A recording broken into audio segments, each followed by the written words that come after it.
آج پھر بھائی نے ظلم کی حد پار کر دی تھی۔ بیوی کی بات سننے کے بعد تو جیسے وہ سوچنے سمجھنے کی سوجھ بوجھ ہی کھو بیٹھتا تھا۔ وہ ذرا سی چنگاری بھڑکا دیتی اور بس پھر بھائی منہ سے نہیں بلکہ لاتوں اور ڈنڈوں سے میری پٹائی شروع کر دیتا تھا۔ بھائی نے پسند کی شادی کی تھی، اس کی بیوی بہت خوبصورت تھی، مگر اس کا حسن صرف ظاہری ہی تھا، اندر سے وہ بالکل سیاہ کردار کی مالک تھی۔ آتے ہی سارے گھر پر قبضہ کر لیا اور مجھے اور میری ماں کو پائی پائی کا محتاج کر دیا۔ اب تو بھائی کا یہ عالم تھا کہ بس بھابھی کی بات ہی انہیں سچی دکھائی دیتی تھی۔ لوگوں کی زندگی سسرال جا کر تنگ ہوتی ہے، مگر میری تو میکے میں ہی ہو چکی تھی۔ جب سے میری بھابھی آئی تھیں، ہمارے سر پر تو جیسے کوئی تھانے دارنی سوار ہو چکی تھی۔ پل پل خود کا وجود مار کر جینا پڑ رہا تھا۔ بھابھی کو نہ جانے مجھ سے کیا دشمنی تھی، وہ کس بات کا بدلہ ہم سے لینا چاہتی تھیں۔ ابھی کل شام کی بات ہے کہ میں بھابھی کے کہنے پر چھت سے بھائی کے کپڑے اتارنے کے لیے گئی۔ اتفاق سے اسی پل پڑوسیوں کی چھت پر ان کا لڑکا آ کر پتنگ اڑانے لگا۔ تیز ہوا کے دباؤ کی وجہ سے میرا دوپٹہ بار بار سر سے اڑ رہا تھا۔ اسی پل بھابھی چھت پر چلی آئیں۔ اس نے جب سامنے چھت پر لڑکا دیکھا تو اسے ایک اور ہنگامہ کرنے کا موقع مل گیا۔ وہ وہیں کھڑے کھڑے مجھے باتیں سنانے لگیں۔ شور کی آواز سن کر امی بھی پریشان ہو گئیں اور نیچے سے ہی آوازیں دینے لگیں کہ آخر اب کیا ماجرا ہے۔ بھابھی مجھے بازو سے پکڑ کر گھسیٹتے ہوئے نیچے لے جانے لگیں، یہاں تک کہ بھائی کے سارے کپڑے ایک بار پھر گر کر گندے ہو گئے۔ بھابھی نے مجھے جھٹکتے ہوئے امی کے سامنے لے جا کر کھڑا کر دیا اور پھر غصے سے بولیں، دیکھ لو اپنی جوان بیٹی کی کرتوت۔ پر نکلنے کی دیر تھی، چھت پر محلے کے لڑکوں کے ساتھ تانکا جھانکی شروع کر دی ہے اس نے۔ میں نے خود اسے رنگے ہاتھوں ساتھ والوں کے لڑکے کو اشارے کرتے ہوئے دیکھا ہے۔ بھابھی کے منہ میں جو آ رہا تھا وہ بولتی چلی جا رہی تھیں، ان میں تو ذرا بھی خوف خدا موجود نہیں تھا۔ میرا غصہ اس پل 7ویں آسمان پر پہنچا تھا۔ میں کانوں کو ہاتھ لگانے لگی۔ آخر کوئی اس حد تک بھی جھوٹا ہو سکتا ہے جتنی جھوٹی میری بھابھی تھیں، مگر جب قسمت ہی خراب ہو ہماری لاکھ کوششیں بھی بیکار جاتی ہیں۔ کچھ ایسا بھی اس شام ہوا۔ میں کچھ بولتی اس سے پہلے ہی بھائی کی گرجدار آواز مجھے سنائی دی۔ وہ ابھی ابھی ہی گھر میں داخل ہوا تھا اور داخل ہوتے ہی بھابھی کے منہ سے نکلنے والا ہر لفظ وہ سن چکا تھا۔ اس کا چہرہ غصے سے لال ہو چکا تھا۔ بغیر ایک بھی لمحہ ضائع کیے وہ فوراً میری جانب بڑھا اور مجھے چٹیا سے پکڑ کر کمرے میں لے جانے لگا۔ اس کی گرفت میں میرے بال بری طرح کھینچے چلے جا رہے تھے۔ میں درد سے بلبلا اٹھی، مگر تبھی بھائی امی کو غصے سے بولا، یہ کی ہے تربیت اس لڑکی کی، ہر وقت بس میری بیوی پر ہی نظر رکھتی ہو، وہ کیا کر رہی ہے، کیا کھا رہی ہے، کیا پہن اوڑھ رہی ہے، وغیرہ وغیرہ۔ کبھی اتنا دھیان اپنی اس بیٹی پر دیا ہوتا تو آج یہ یوں میری عزت مٹی میں نہ ملا رہی ہوتی۔ بھائی کے شعلہ اگلتے الفاظ بیچاری امی پر تو سکتہ طاری کر چکے تھے۔ وہ فوراً بھاگ کر میرے پیچھے آئیں اور میرے حق میں صفائی پیش کرنے لگیں، مگر سنتا کون؟ بھائی کو تو سب بھابھی کی بات ہی سچی لگتی تھی۔ میرا وجود اس پل خوف سے لرزا تھا۔ بھائی نے میرے منہ پر یک کے بعد دیگرے کئی تھپڑ مار دیے تھے۔ بھائی کا بھاری بھرکم ہاتھ کا تھپڑ کھا کر میں چکرا کر گرنے پر مجبور ہو گئی۔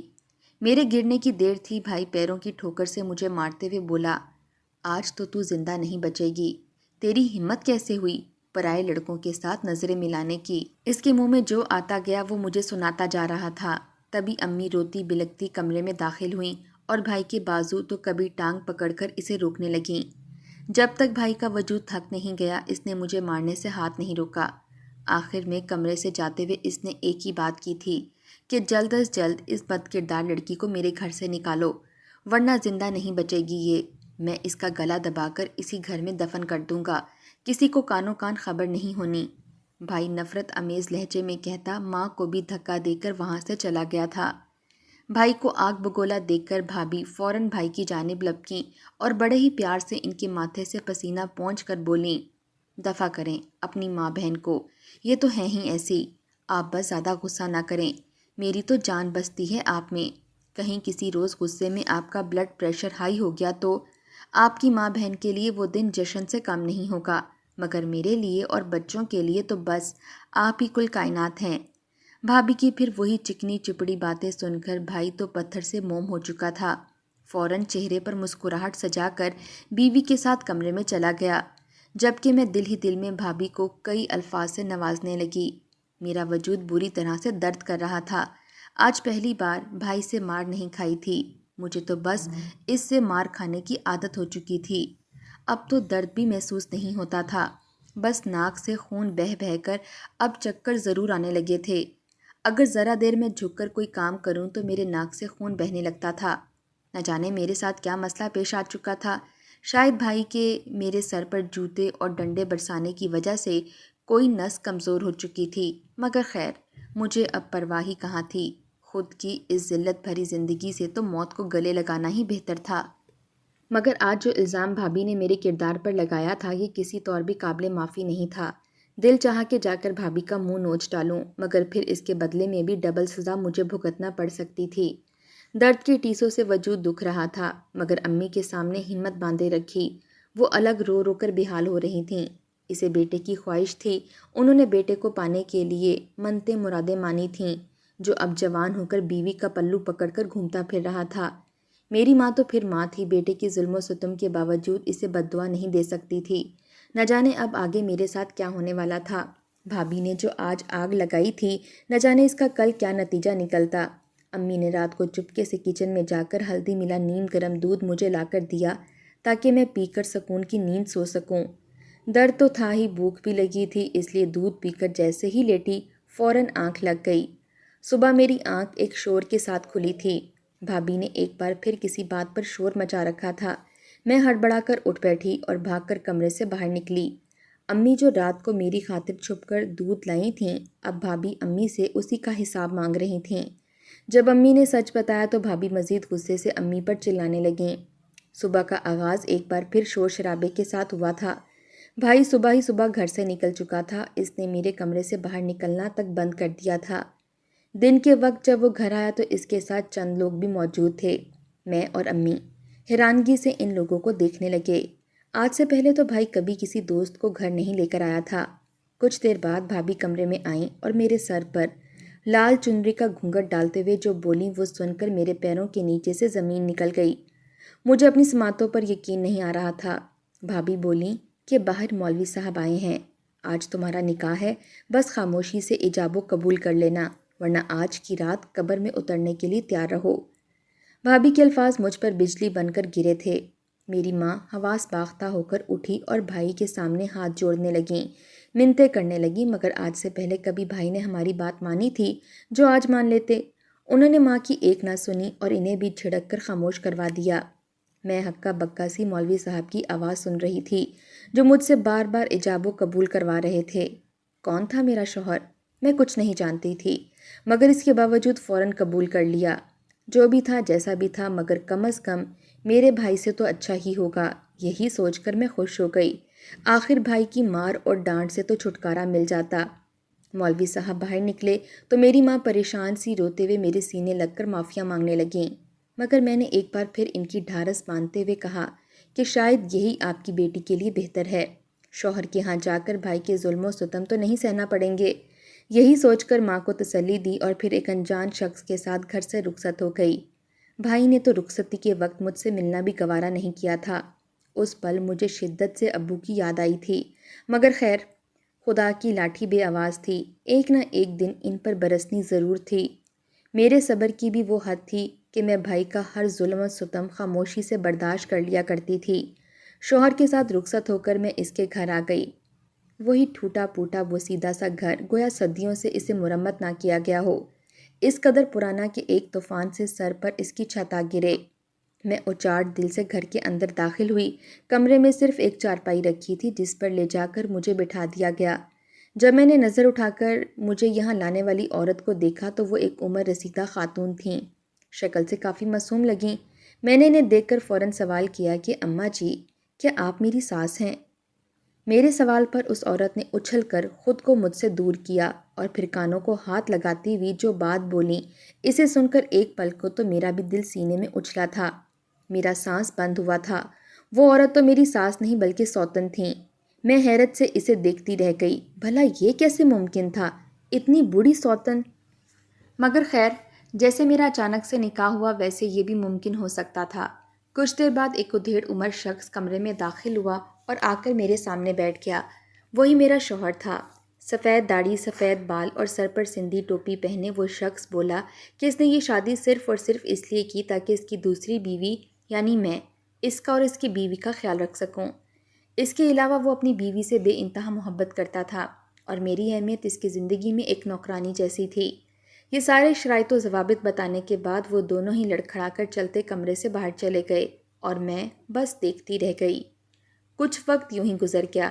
میں ان دونوں کو روزانہ ناشتہ اور کھانا بنا کر دے دیتی، اس کے بعد گھر کا کام کاج کر کے دے دیا کرتی۔ میں پھر بھی خوش اور مطمئن تھی کیونکہ یہاں کوئی بھائی کے جیسے مجھ پر ہاتھ نہیں اٹھاتا تھا۔ میری یہ زندگی بھی زیادہ دن نہ چل سکی اور پھر وہ ہوا جو میں نے کبھی نہیں سوچا تھا۔ ایک روز جب صبح اٹھی تو میری سوتن ابھی تک سو رہی تھی، حالانکہ اس کا پچھلے 2 ماہ سے معمول تھا کہ وہ روزانہ فجر کے وقت نماز ادا کرنے کے بعد مجھے بھی جگا دیا کرتی تھی۔ جب کمرے میں جا کر دیکھا تو میں ششدر رہ گئی کیونکہ وہ دونوں ہی بستر پر بے سود لیٹے تھے۔ میرا وجود اس پل کانپ اٹھا جب ڈاکٹر نے بتایا کہ وہ دونوں ہی اس دنیا سے ایک ساتھ رخصت ہو چکے ہیں۔ میں بس ساکت ہو کر رہ گئی۔ شوہر اور سوتن تو فوت ہو گئے تھے، اب میرا یہاں کوئی نہیں بچا تھا۔ میں نے اپنی عدت پوری کی اور اپنے میکے کے لیے بس میں بیٹھ کر نکل پڑی۔ دل میں عجیب سے وسوسے تھے۔ جب سے نکاح ہوا تھا کسی نے خیر خبر نہیں لی تھی، نہ جانے مجھے یوں دیکھ کر ان پر کیا گزرنے والی تھی۔ میں میکے پہنچی تو گھر کی گلی کی جانب مڑی، تبھی مجھے خود سے آگے پھٹے پرانے کپڑوں میں ایک بھکارن نظر آئی۔ میرے قدم تو ٹھٹک کر رہ گئے جب اس عورت نے گھر کا دروازہ بجا کر اندر داخل ہونا چاہا۔ جب اس عورت کا چہرہ مجھ پر واضح ہوا اس پل تو جیسے مجھ پر بجلی برسی تھی۔ میں حیرت سے یک ٹک بس انہیں دیکھتی رہ گئی۔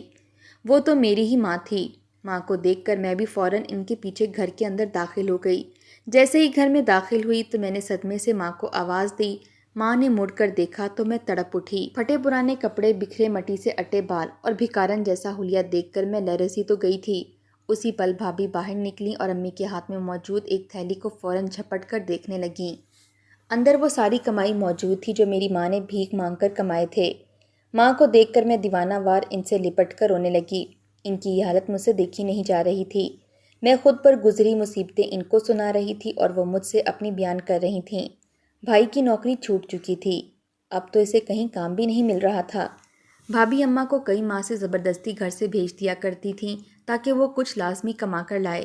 امی کو دیکھ کر بھابھی نے فوراً پیسے ان سے جھپٹ لیے۔ مجھے دیکھ کر ان کے چہرے پر ناگواری سی ابھری تھی۔ آخر کو اب میرا کوئی اور ٹھکانہ بھی نہیں تھا۔ اگلا دن جو ہی چڑھا تو جو کچھ بھابھی نے میرے ساتھ کیا وہ دیکھ کر میرے ہوش اڑ گئے۔ بھابھی نے مجھے اور امی دونوں کو پھٹے پرانے کپڑے پہننے کو دیے اور ہم دونوں کو گھر سے باہر نکال دیا۔ میرا وجود کانپ رہا تھا۔ اب نہ جانے یہ کیسی آزمائش ہم پر آن پہنچی تھی۔ میں رونے لگی تھی مگر اس کے باوجود امی کا ہاتھ پکڑ کر سارا دن سڑکوں پر پھرتی رہی۔ آج تو کچھ دن ہی ایسا تھا کہ کسی نے ہمارے ہاتھ پر 2 روپے تک نہ رکھے۔